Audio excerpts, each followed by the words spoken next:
All right, let's go. I'm going to make a couple of videos for some of the newer members of the community. So these videos should be helpful for someone who is just getting into the game and is starting to do their own deck building, or maybe has some questions about how gameplay works. And I'm going to be using the #1 deck on RingsDB. So this is the first little tidbit of information. Sign up for RingsDB. Go there. It's free. Become a patron if you want. And you can net deck, which is totally awesome. I love net decking. It teaches me how to build better. And you can also submit your own decks. But the #1 deck is back to basics, a killer deck using cards from one core set. It's only a 44 card deck, and he explains why. And basically, his reasons I agree with. The core set is not really conducive to making a 50 card deck. The starter decks each are only 30 cards. So when you're making your own deck and you only have one core set, I would say 30 cards or more is fine. Don't worry about trying to make a 50 card deck. The deck will just get watered down with a bunch of cards you don't need, and it doesn't run as well. So here is his hero lineup, and then I'm going to play the first 3 quests of the game using this thing. I'll play Quests 1 and 2, and hopefully I'll get a victory, and then I'll play Quest 3 a couple times, and I'll lose. Pretty much guaranteed. That quest, in my opinion, the 3rd quest of the game, was created to be so difficult that it would, like a marketing ploy almost, make you want to go out and get more adventure packs and more player cards so you could finally beat that 3rd quest. That's my opinion. That quest is so dang hard. If you win with this deck, good for you. I mean, things fell the way that they normally don't, and you somehow eked out a win. So if you ever win against that 3rd quest, that's awesome. It's an extremely hard quest. Don't let it beat you down.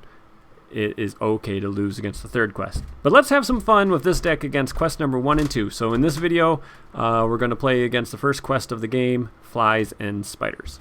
So a few things before we get started. You might notice some of my equipment I'm using looks different than what you have. That's the swag, the podcast, Cardboard of the Rings, that I'm one of the hosts of, gives out to their supporters. So if you want to support us, you will get the swag if you support us at one of the 2 highest tiers, and our deadline is coming up here. So end of February is when the deadline is if you want to be eligible for the swag this year. I'm also using an alt art Aowen that we got at Gen Con one year.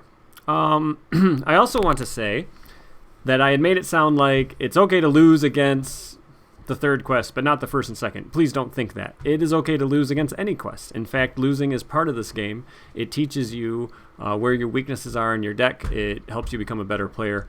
So I always say, do not be afraid of losing. Okay, so let's get to this quest. It's Flies and Spiders. Playing the rules to the letter, you would draw your opening hand first, take a mulligan, and then do the encounter deck, but I'm going to reverse that just for this video. So 1A, search the encounter deck for 1 copy of Forest Spider and 1 copy of Old Forest Road, and add them to the staging area, then shuffle the encounter deck. So I have found those 2 cards, and now I'm giving the encounter deck a good shuffle. Then you flip it to side 1B. It takes 8 quest points to beat it, and there's some nice flavor text there for you. I'm using one of our custom die. That symbol can equal 0 or it can equal 20. All right, let's take a look at the 2 cards we added to the staging area. Old Forest Road. It's going to be adding 1 threat to the staging area. It'll take 3 progress to clear it, and then after you travel to it, you can choose and ready 1 character you control if you're the first player. Do not get used to these locations doing nice things. This is just for the first scenario. Rarely ever does a location help you out. I also want to point out that locations only contribute their threat if they're in the staging area. Once you travel to them, the threat does not count. There's also a 2 threat spider. The Forest Spider will contribute 2 threat to the staging area while it's in the staging area. It has 2 attack, 1 defense, 4 hit points. Creature Spider, Forced. After Forest Spider engages a player, it gets +1 attack until the end of the round, and then you can see that line, that's the shadow line. The text underneath that is only applicable if it's revealed as a shadow card.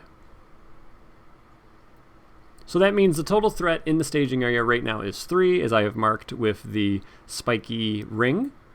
All right, let's take a look at the heroes we have in our lineup. Our first hero is Spirit Eowyn. She was one of the best questers in the game when she came out, and she still is to this day. She quests for 4. She has 9 threat, 1 attack, 1 defense, 3 hit points. Noble Rohan. Action. Discard 1 card from your hand. To give Eowyn +1 willpower until the end of the phase, this effect may be triggered by each player once each round.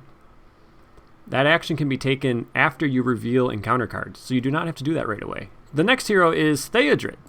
Another Rohan hero with Noble and Warrior. He has 8 threat, 1 willpower, 2 attack, 1 defense, 4 hit points. Response, after Theodred commits to a quest, choose a hero committed to that quest, add 1 resource to that hero's resource pool. So that's a response. If you choose to trigger that after he commits to the quest. Finally, we have Barivor. Barivor is pretty good at everything. She's 10 threat, 2 willpower, 2 attack, 2 defense, 4 hit points, Dunedain, Ranger, action, exhaust Barivor to choose a player. That player draws 2 cards. That's awesome. Limit once per round. So when you exhaust her by choosing to do that action, you can't trigger that action in addition to exhausting her for something else. So you can't commit her to the quest and say, because I exhaust her, I'm going to draw 2 cards. No. You are choosing to take that action to draw 2 cards. That is what she's doing. This is our custom tracker we had made. Each one of these is for resources at the top. And so my starting threat is 27, 9 plus 10 plus 8. So throughout this video, I'm going to be pausing it and talking about some rule clarifications, questions people typically have. One of the first things is you should always be drawing your opening hand and doing your mulligan before you set up the quest, according to the rulebook. That is the proper order. For video purposes, I like to explain what the quest is going to do before I draw my opening hand. All right, so let's take a look at what I got. When I play a card, I will talk about it in detail. Okay, so we got Gandalf, a 2-cost ally that you have to spend leadership resources for. Dwarven Tomb lets you pull a spirit card out of your discard pile. Hasty Stroke cancels a shadow effect. Will of the West will shuffle your discard pile back into your deck. Faramir, awesome at boosting your willpower, but I don't really like this hand. I didn't draw any lore cards. I didn't draw Steward of Gondor. I didn't draw a Test of Will. I can't play anything on turn 1. My 2 allies are both very expensive. If I have Gandalf, I'd kind of hope to see Sneak Attack so I could sneak him in, because Gandalf says when he enters play, so if you use Sneak Attack, you get to trigger one of his 3 responses. Some cards that you will get later in the game will say when you play this card from your hand, and so then when you play a card from your hand, you don't get to trigger a Sneak Attack ability. So anyway, let's see. Guard of the Citadel again. Okay, 2-cost ally. Stand and Fight lets me pull an ally of any sphere out of my discard pile. A second Guard of the Citadel. A 2-cost lore ally. There's Sneak Attack. And shuffle my discard pile back in. Okay, I like this hand better. It's not great, but I can see on turn 2, I should be able to start getting some allies on the table. And that's always good. You try to build your board state up. All right, so, and I draw Faramir, expensive ally that can boost all your questing characters. All right, so looking at my hand, I can't play anything. Nothing can go into play. I am not going to exhaust Barivor prior to the quest. I'm going to exhaust Eowyn and Theodred. I don't want Barivor exhausted in case I reveal a treachery that damages exhausted characters. Theodred gave himself the resource. So I want to talk about action windows and responses and stuff. So Theodred has a response.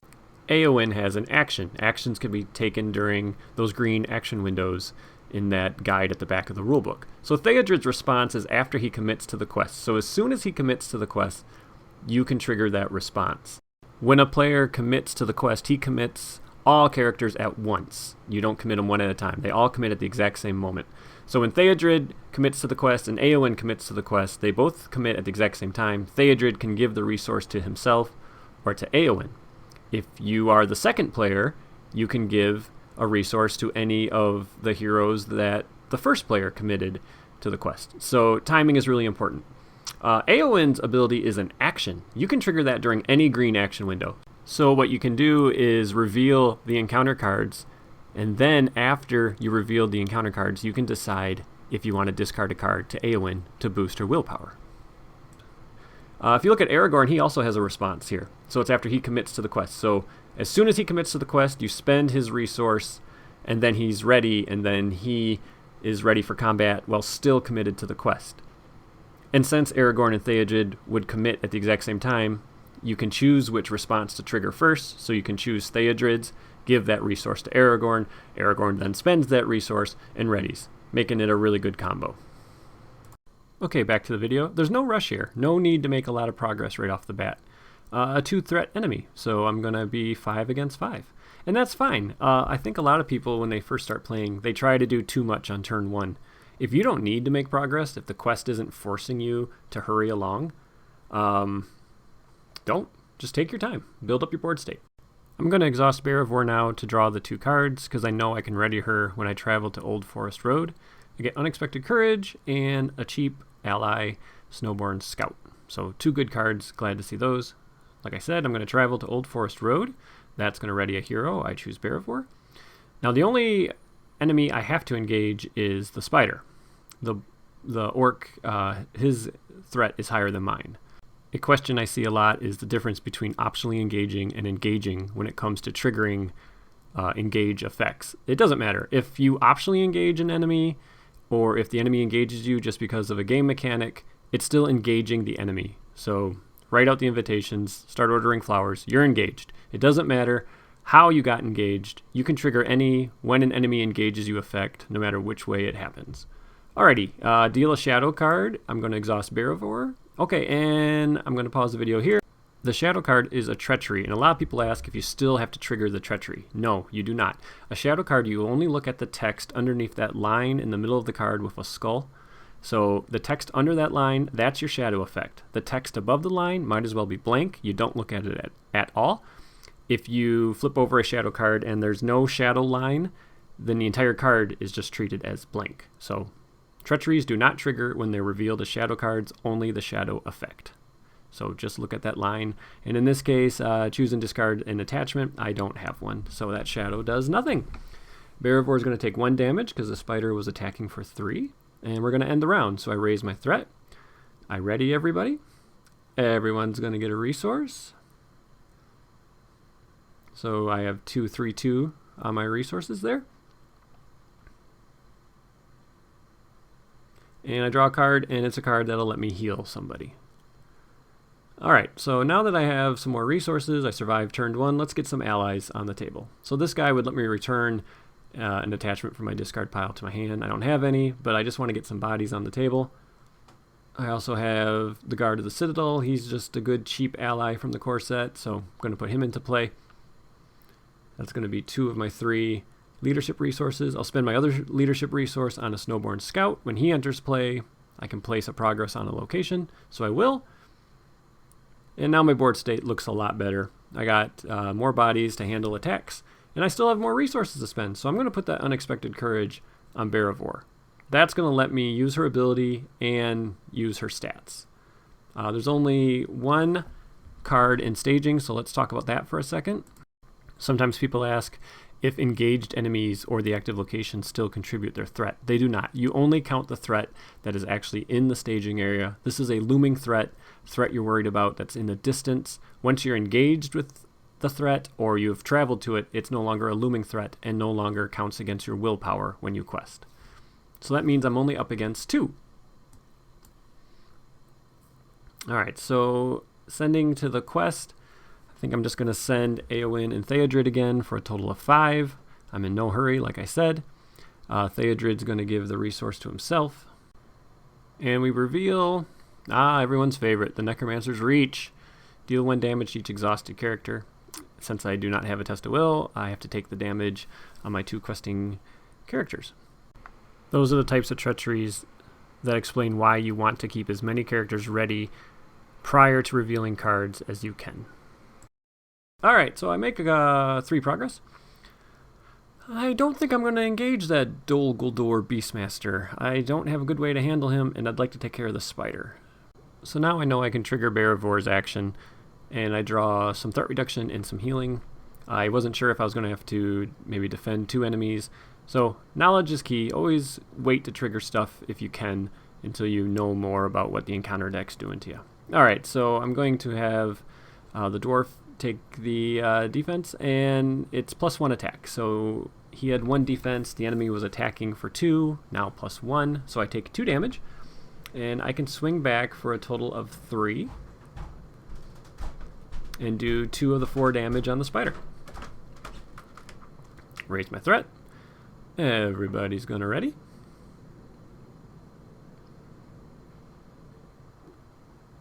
Get some resources. And let's draw a card. And I get, okay, it's a stat boost for the characters. Looking at my hand, I just want to keep getting bodies on the table. It's always a good idea to have options. So I'm debating, do I want to save up for Faramir, or do I want to get another guard of the Citadel in play? And I decide to play the guard. And let's commit to the quest. So I'm sending the same 5 again. Theodred gives himself a resource. And really?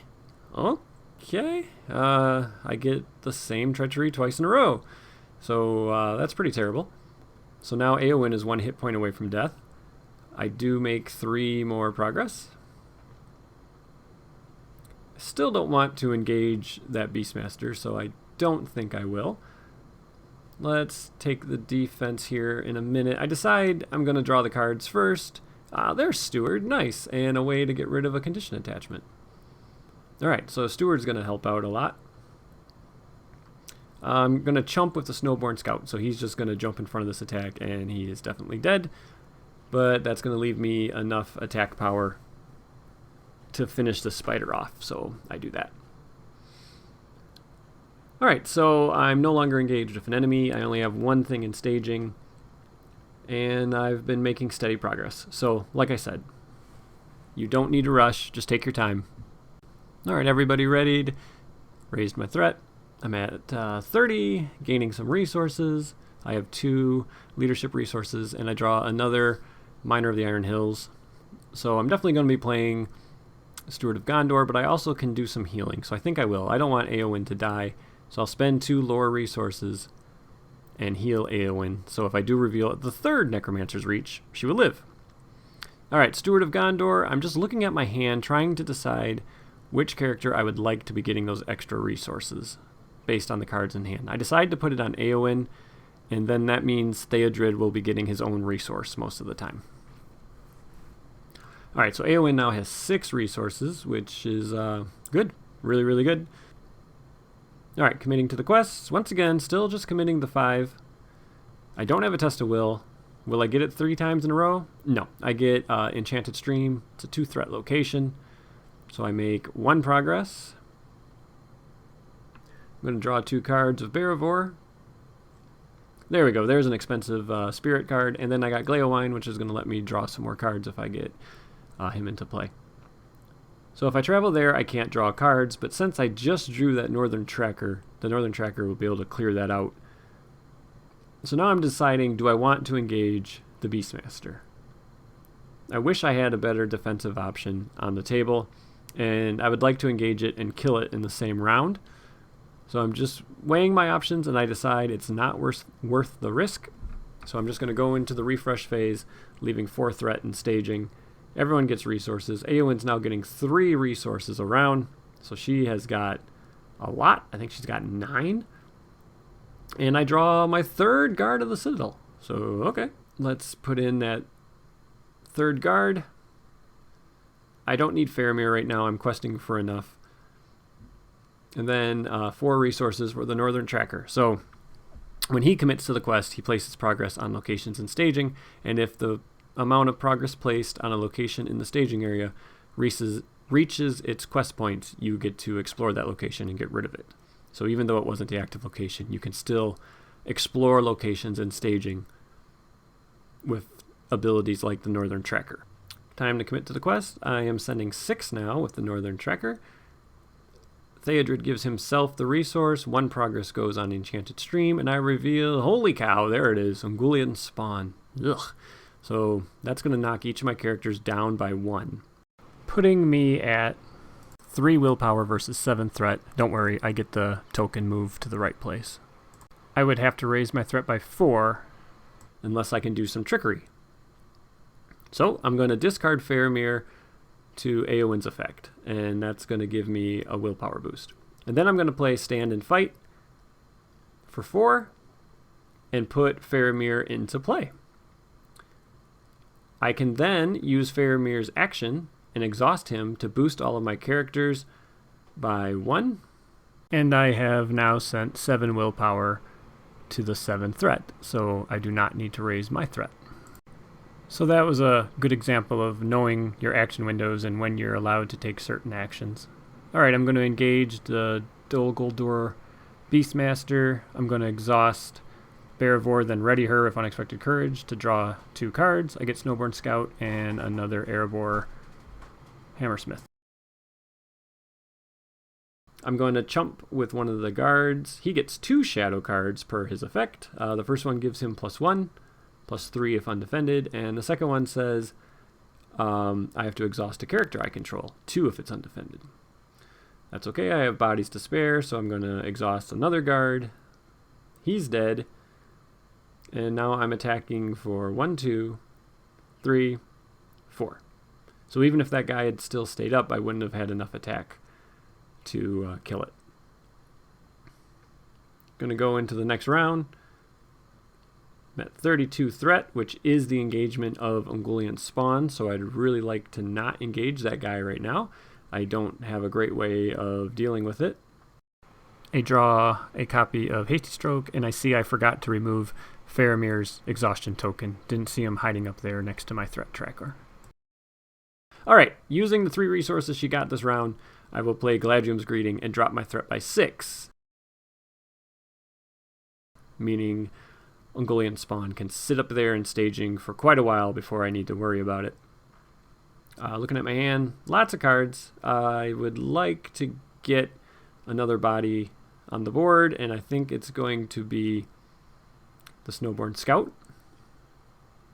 Just a great chump blocker. I mean, you just put him in, and then no matter who's attacking you, you take the attack. Sometimes the Snowborn Scout not having any hit points can be a bad thing if the enemy does threat equal to the amount of damage, like overkill or whatever. But for the most part, Snowborn Scout's just a great chump blocker. All right, I'm running out of room to put things. Gleowine's coming into play, so you can exhaust Gleowine and draw a card. So I have lots of card draw on the table between the normal card each round, Barivor, and Gleowine. I'm drawing 4 cards a round, which is crazy. That's crazy good. That explains the importance of card draw, really, because get the cards in your hand and then you have lots of options. Alright, so I'm currently sending my 5 willpower against 3. I think I'm trying to decide if that's enough. Remember that exhaustion token should not be on Faramir. And I reveal the Forest Gate, which lets you draw 2 cards when you travel there. So it's 5 against 5. I think this is where I realize Faramir should not have had that exhaustion token on it, because I have definitely not done anything with him this round yet. There we go. Take care of that. And I'm trying to decide, do I want to make any progress? Am I ready to move on? So I do decide to exhaust Faramir and give myself 2 more progress, 2 more willpower, so I can make 2 progress on the quest. And I'm going to travel to that location. I'm going to trigger the effect and draw 2 cards. I'm going to draw a card with Gleowine. I got Beorn, which is great. I can put him into play with Stand and Fight if I get him into my discard pile. There's Gandalf, and there's Stand and Fight. So I have tons of options. I have lots of fun events that are going to let me do stuff. I'm really looking forward to playing all those events and showing you what they do. Alright, I'm going to chump, and oh, there goes that 3rd Necromancer's Reach, and then a shadow that does nothing. So glad to see that Necromancer's Reach go away. Like I said, you don't trigger it. My chump blocker dies, and I have plenty of ready characters that can kill this Beastmaster. Alright, so we're looking pretty good here. I already have Ungoliant Spawn in play. I don't need to engage her for a long time. I have lots of allies on the table, lots of events in hand. Should be able to finish this game off really well. And I even just drew more threat reduction, so that's great. Alright. Collecting all my resources, including Steward of Gondor's. Yeah, look at this mitt full of hands, or this mitt full of cards. 2 sneak attacks, a Gandalf, Beorn that I can get into discard pile and play with stand and fight. Lots of great options. That's why this deck is so much fun with just one core set. You get to play a lot of the really fun cards. I'm going to draw another card now that I don't need to worry about Necromancer's Reach coming out because all 3 have been shown. Going to draw 2 cards of Barivor. All right, 2 expensive allies. Faramir is unique, so I can't put a second copy in, but I could put in a second copy of Northern Tracker if I wanted to. All right, time to commit to the quest. I'm going to commit Barivor, Theodred, Eowyn. I'm going to give Theodred's resource to Barivor. That's why I committed her to the quest, because I have some lore cards in hand. And I get... What is this? Focus. Is that... Each player discards all event cards in this hand. All right, time to play a Test of Will. Test of Will. Test of... crap. Okay, well, you got me. That'll do it. That Lore of Mladris on top there, I forgot to discard. I will eventually. That ruined all my fun. I mean, I had a lot of fun things I was hoping to do and show you, and yeah, that card just totally wrecked me. So, man, what a bummer. All right, using Faramir, I'm able to clear that active location and put enough progress on the quest that I can advance to stage 2. That was probably the worst treachery I could have revealed. I didn't even know that was in there, to be honest. All right. So this is just a 2 quest point location. I'm sorry, 2 quest point quest card. So once you clear it, you randomly pick a stage 3 to go to. I remember when I was playing this, I was like in shock. I'm like, geez, did that just happen? Man, what a bummer. All right. Ungoliant's spawn, yep, she can just stay up there. I'm in no hurry. My plan was to sneak attack in Gandalf twice and then play him and just kill Ungoliant spawn with 3 Gandalf's direct damages. But now I can't. I lost all my sneak attacks. So, c'est la vie. It happens. Okay, moving on. Everyone's ready. Raised my threat. Collected resources. I drew Hennemarth River Song, which is great. He only costs 1, and then you can exhaust him to peek at the top card of the encounter deck. I drew another Gandalf with Gleowine's ability. And then I remember Lore of Mladris is an event, so I discard that. And then I'm going to trigger Barivor's action. Exhaust her, then use Unexpected Courage to ready her. I get a Gandalf and a Snowborn Scout. I'm going to play a Snowborn Scout, no location to put the progress on, and then I'm going to play Gandalf. I don't need to draw cards, my threat is fine, and I know I'm going to have to kill the spider in the final stage no matter what, so I might as well get him close to death, and then I can just finish him off once we're at stage 3. I forgot that I had Hennemarth in play. I should have exhausted him to peek at the encounter card, especially because all the Necromancer reaches are in the discard pile. Alright, I only need to make 2 progress. I'm up against 3. I'm just deciding how many characters to send, so I decide to send 8 willpower. Flip over, and I get a 2 threat location. So I make my 2 progress. That's all I needed to do. And then I'm going to have to randomly pick one of these stage 3s. So I'm just going to place 2 different colored tokens.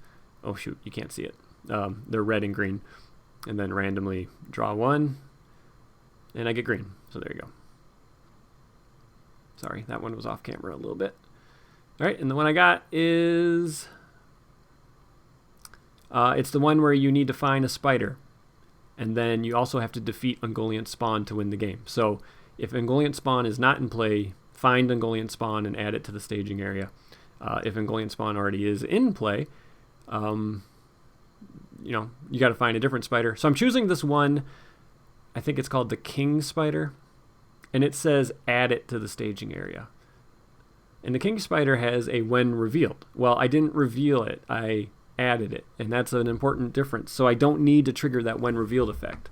So a lot of times in this game, if you get asked to add an enemy or add something to the staging area, and you get to choose which one. Choose something that has a when revealed, because then you don't have to trigger that when revealed, and you've just taken that card out of the encounter deck, meaning you're not going to reveal it later and have to do that when revealed. So a little strategic gameplay there. Alrighty, looking here, I'm going to engage that spider. I don't need to engage Ungoliant Spawn. I don't want to travel. I'm going to chump with one of my Snowborn Scouts. I have to discard an attachment I control. Well, that's either Unexpected Courage or Steward. I'm going to discard Steward, mainly because I don't really need the resources, and I have another copy of Steward in hand, so that's not terrible. All right, Gandalf can swing back and kill the spider. And I see I forgot to discard the Snowborn Scout that jumped in front of that spider. Sorry about that. Good there. Henemarf's going to look at the card. So this is the card I'm going to reveal next turn. And it says choose a character committed to the quest and remove that character from the quest. The character is not ready. So good to know that's coming. I'm going to leave that right there because I know that's the card that's coming. Gandalf's going to leave play. Time to ready everybody up. All I got to do is kill Ungoliant Spawn to win the game. I don't need to place any progress. My threat is super low. Lots of resources, lots of allies on the table. This deck is doing exactly what it's supposed to. I got some more healing.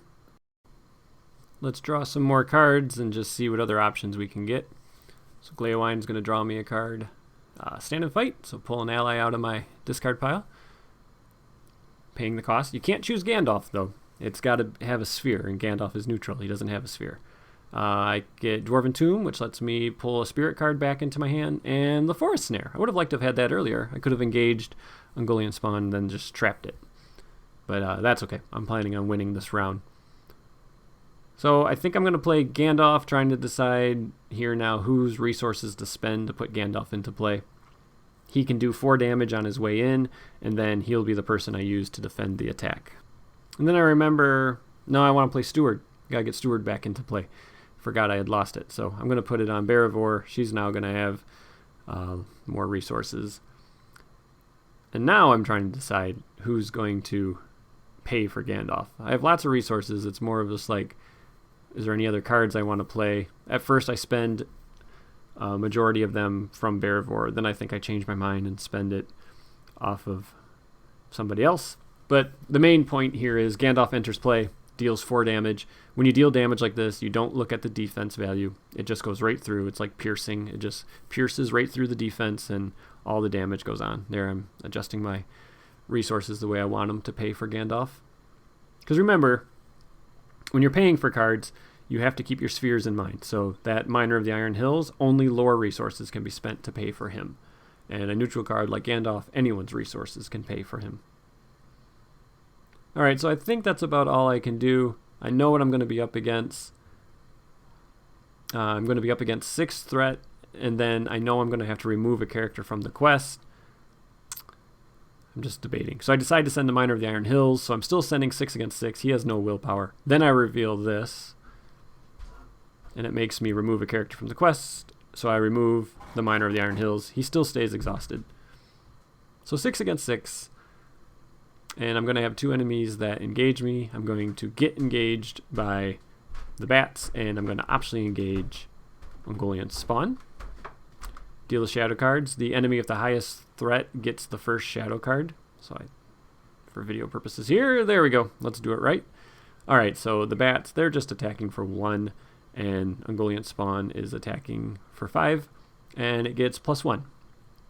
So it's attacking for 6. Gandalf's going to take 2 damage. The bats are attacking for 1. I'll have a Snowborn Scout defend. He might actually live. Yep, no shadow. So he has 1 defense, so he lives. And then I just need to do 1 point of damage to these, to the spider, and I win. So Barivore, Northern Tracker, attack for 4. That's enough to kill Ungoliant Spawn, and I win. So I hope you enjoyed this video using the killer deck from 1 core set. I thought it was pretty fun. I like that I got hit pretty hard by a lot of nasty treacheries, and I never had a test of will in hand, so that shows that this deck can do a nice job of playing against a scenario even though you don't have a test of will. I also never used sneak attack to get Gandalf in, so it's a powerful deck, and I wasn't even able to use some of the more powerful cards from it. So thanks for watching the video, everyone. Take care. Bye-bye.